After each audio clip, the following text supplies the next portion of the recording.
You won't believe what's been hiding behind the scenes of one of the most influential churches in America. A scandal so massive it could shake the very foundation of the church and its pastor like never before. Pastor Clarence McClendon, a name trusted by thousands, has been caught in a web of deceit and financial scandal worth a shocking $250,000. How did it happen? Who's involved? And what does this mean for his ministry? Stay tuned as we dive deep into the explosive details. You won't want to miss what happens next. In today's video, we're unraveling a story that's been making waves but hasn't fully hit the mainstream yet. We're talking about the shocking $250,000 scam involving one of the most controversial figures in the Christian community, Pastor Clarence McClendon. For years, McClendon has been seen as a powerful leader, a voice of authority in the faith community. But what if everything you thought you knew about him is about to be shattered? In this video, you'll learn how the scandal started, who's behind the deception, and the devastating consequences it has for his followers and his ministry.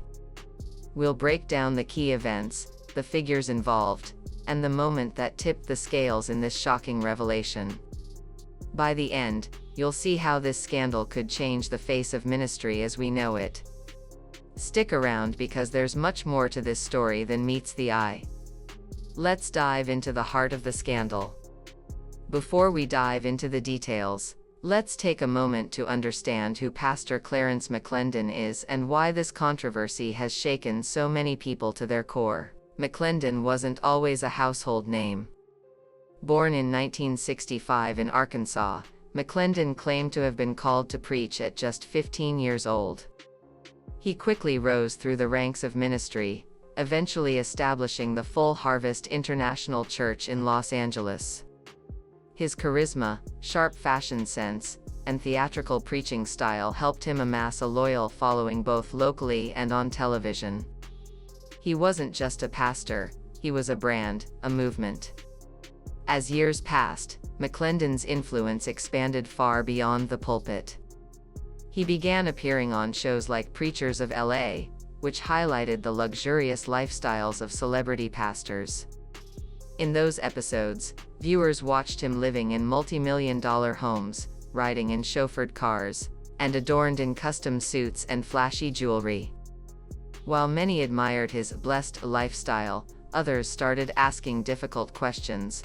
Was this truly God's favor, or was something else funding the glamour? That's when the cracks began to show. Behind closed doors, rumors circulated about the mismanagement of church funds, secret deals with wealthy donors, and undisclosed love offerings that never made it to the church books.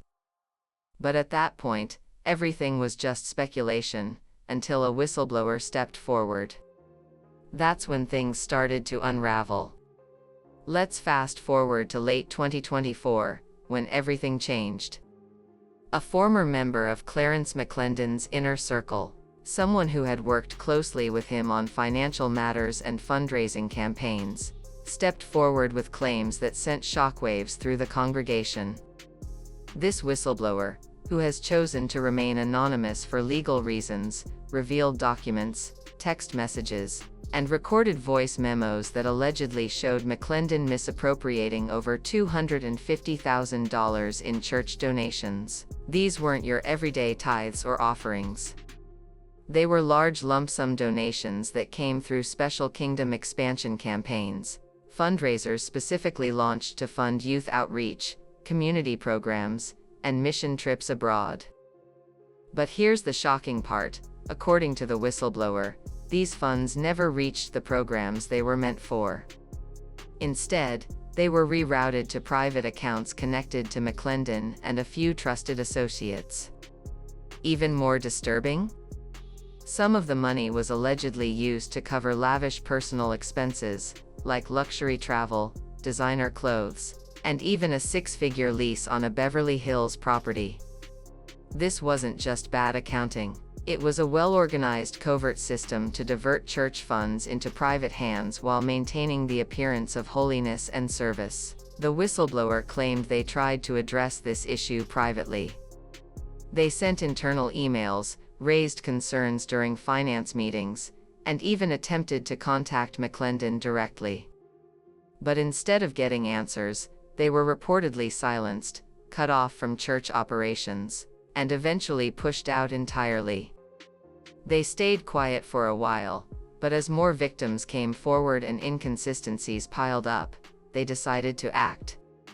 The bombshell dropped during an anonymous interview with an independent Christian watchdog group. That interview, along with the financial evidence they provided, leaked online. What followed was nothing short of chaos. Church members were stunned. Longtime supporters who had faithfully sowed seeds into the ministry were left feeling betrayed. Some had donated their last dollars, trusting McClendon's message that God would multiply their sacrifice. But now they were learning that their faith was possibly funding one man's extravagant lifestyle. Now, this is where the story takes a jaw-dropping turn. When investigators and independent auditors began digging into the documents provided by the whistleblower, they discovered something far more complex than a simple case of misused funds. What they uncovered was a network, a calculated web of shell companies, offshore accounts, and dummy organizations that all seemed to trace back to one name, Clarence Eugene McClendon. Let's break it down. According to the leaked financial records, at least 3 separate LLCs were quietly formed over the last 5 years. Their names, ordinary sounding like Harvest Vision International, Dominion Media Partners, and McClendon Global Outreach, claimed to be independent Christian nonprofits. But in reality, none of them had functioning websites, staff, or legitimate office addresses. They existed primarily to serve one purpose: to funnel money. The money trail, as revealed in the documents, often began with large cash offerings collected during revival nights or streamed online services. McClendon would passionately preach about sowing into the anointing, and people gave generously. But instead of those funds going toward church building improvements or local ministries, the money passed through these shell companies. From there, a portion would allegedly be sent to offshore bank accounts in locations like the Cayman Islands and the British Virgin Islands. Yes, offshore accounts. We're no longer talking about poor bookkeeping. We're talking about what some legal experts have called religious money laundering. The most shocking part? McClendon didn't do this alone. The leaked documents implicated at least 2 other individuals, one, a former executive assistant, and another, a licensed CPA who had previously served on the church's financial advisory board. Both individuals had signed off on suspicious transfers, and both have mysteriously disappeared from the public eye since the scandal broke. There was even one instance, confirmed by email screenshots, where a church donor requested a breakdown of how their $50,000 donation was used. Instead of a receipt or acknowledgement, the donor received a vague email saying their gift was being multiplied spiritually and that they should not question the flow of favor. It's manipulative, it's predatory, and it's exactly what critics of the prosperity gospel have been warning about for years. Legal analysts who've reviewed the case say that while shell companies aren't illegal in themselves, using them to deceive donors and misappropriate charitable funds is a federal crime. And that's what makes this entire story so dangerous, not just for McClendon, but for every faith-based nonprofit that tries to operate with integrity. When the leaked financial documents hit the internet, they didn't just cause outrage among church members. They triggered a formal investigation by the Internal Revenue Service, IRS. This wasn't some routine audit, this was a full-scale inquiry into possible tax evasion, wire fraud, and misuse of charitable funds, the kind of investigation that sends shockwaves through ministries, nonprofit boards, and private banks alike. According to multiple reports, the IRS launched its probe just weeks after the initial expose broke.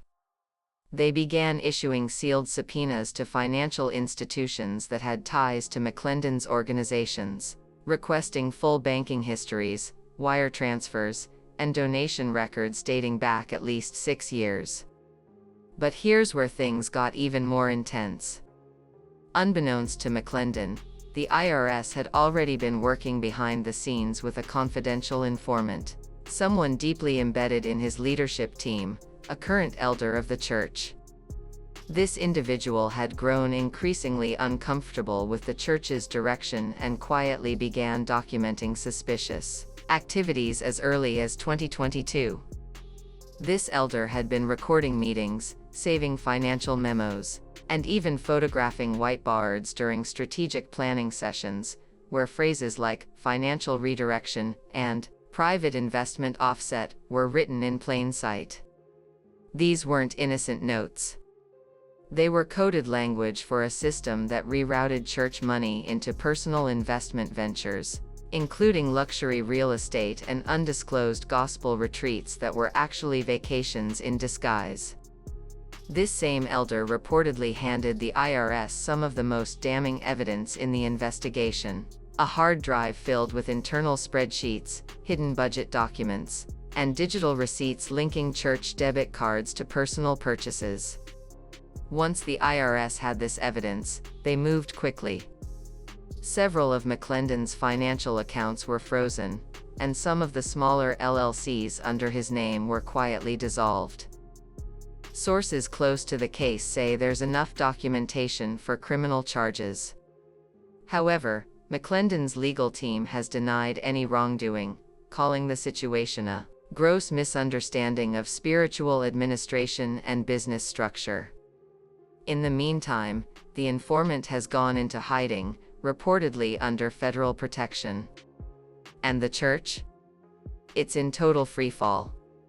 Attendance has dropped by nearly 60%, and major donors have either backed away or gone public with statements distancing themselves from McClendon entirely.